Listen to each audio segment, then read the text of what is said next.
അപ്പോൾ ഇവിടെ ഒരു പ്രശ്നം വരുന്നതെന്ന് വെച്ചാൽ ഈ വനത്തിനകത്തെ ജീവികളും സംരക്ഷിക്കപ്പെടേണ്ടതുണ്ട്, ഒരു തർക്കവും വേണ്ട. അതിനും സർക്കാരിന് ഉത്തരവാദിത്വം. വയനാട്ടിൽ കടുവ ആക്രമണത്തിൽ സ്ത്രീ കൊല്ലപ്പെട്ടു. മൃതശരീരവുമായി പ്രതിഷേധം, സർക്കാരിനെതിരെ ജനരോഷം. അത് ശരി, കടുവ ആളെ കൊന്നാലും കുറ്റം സർക്കാരിന്, ഇത് കൊള്ളാനും. പിന്നെ സർക്കാരിനെതിരെ അല്ലാതെ പ്രതിഷേധം കടുവയ്ക്കെതിരെ നടത്താൻ പറ്റില്ലല്ലോ. അതല്ല, ഈ കാട്ടിൽ നിന്ന് ആനയും കടുവയും പുലിയൊക്കെ ഇറങ്ങുന്നതിന് സർക്കാരിന് എന്ത് ചെയ്യാൻ പറ്റും? പ്രകൃതി വിഭവങ്ങളുടെ കുറവ്, കാലാവസ്ഥാ വ്യതിയാനം, ഇതൊക്കെ കൊണ്ടല്ലേ ഇതെല്ലാം കൂടി ഇങ്ങോട്ട് ഇറങ്ങി വരുന്നത്.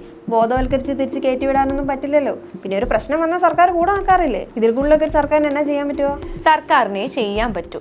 കാരണം ഇവിടെ നടക്കുന്ന മരണങ്ങളിൽ പ്രാഥമിക ഉത്തരവാദി സർക്കാരാണ്. അതെങ്ങനെ സർക്കാരാകും? കടുവ എവിടുന്നാ വന്നിരിക്കുന്നത്? വനത്തിൽ. ഈ വനം ആരുടെ സംരക്ഷണത്തിലുള്ളതാ? അത് സർക്കാരിന്. അതെ, അപ്പൊ കൃത്യമായി പറഞ്ഞാൽ സർക്കാരിന്റെ സംരക്ഷണത്തിൽ വരുന്ന വനം വകുപ്പിന്റേത്. ഈ വനം വകുപ്പാണ് എന്ത് ചെയ്യുന്നത്? സംരക്ഷണം നൽകുന്നത് വന്യജീവികൾക്ക്. ഈ വന്യജീവികൾ പുറത്തു വന്ന് മനുഷ്യരെ ആക്രമിച്ചു കഴിഞ്ഞാൽ അതിന്റെ ഉത്തരവാദിത്വം ആർക്കാണ്? സർക്കാരിനാണ്. അപ്പൊ ഈ വനത്തിനുള്ളിലുള്ള വന്യജീവികൾക്ക് സംരക്ഷണം കൊടുക്കുന്നതിനെ പോലെ തന്നെ വനത്തിന് പുറത്തുള്ള മനുഷ്യർക്കും സംരക്ഷണം കൊടുക്കേണ്ടതായിട്ടുണ്ട്. അതിന് കൃത്യമായിട്ടുള്ള ഈ വനാതിർത്തിയൊക്കെ നിർമ്മിക്കേണ്ടതായിട്ടുണ്ട്. അതാണ് അപ്പം സർക്കാരിന്റെ ഉത്തരവാദിത്വം.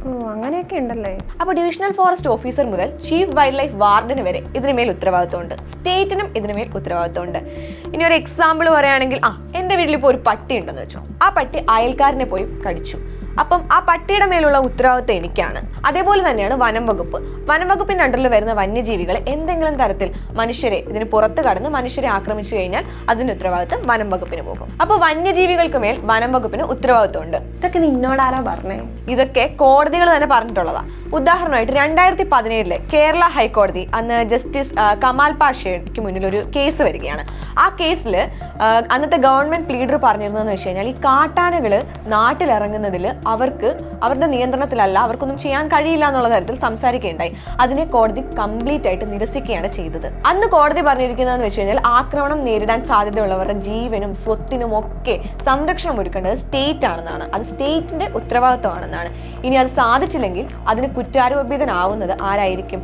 ഗവൺമെന്റ് ഓഫീസർ ആയിരിക്കും എന്നാണ്. പിന്നെ ബോംബെ ഹൈക്കോടതി ഒരിക്കൽ പറയുകയുണ്ടായ ഒരു കേസിൽ, അതായത് വന്യജീവികൾക്ക് എങ്ങനെയാണോ ഗവൺമെന്റ് സംരക്ഷണം ഒരുക്കുന്നത്, അതേപോലെ തന്നെ അതിന് ചുറ്റുമുള്ള മനുഷ്യരുണ്ടല്ലോ, അവർക്കും അതേപോലെ തന്നെ എന്ത് ചെയ്യണം? സംരക്ഷണം ഒരുക്കാൻ സ്റ്റേറ്റിന് കഴിയണം. അത് കഴിഞ്ഞില്ല എന്നുണ്ടെങ്കിൽ ഭരണഘടന പറയുന്നത് പോലെ ആർട്ടിക്കിൾ 21 ജീവിക്കാനുള്ള അവകാശം അത് നേടിക്കൊടുക്കുന്നതിൽ സർക്കാർ പരാജയപ്പെട്ടു എന്നാണ്.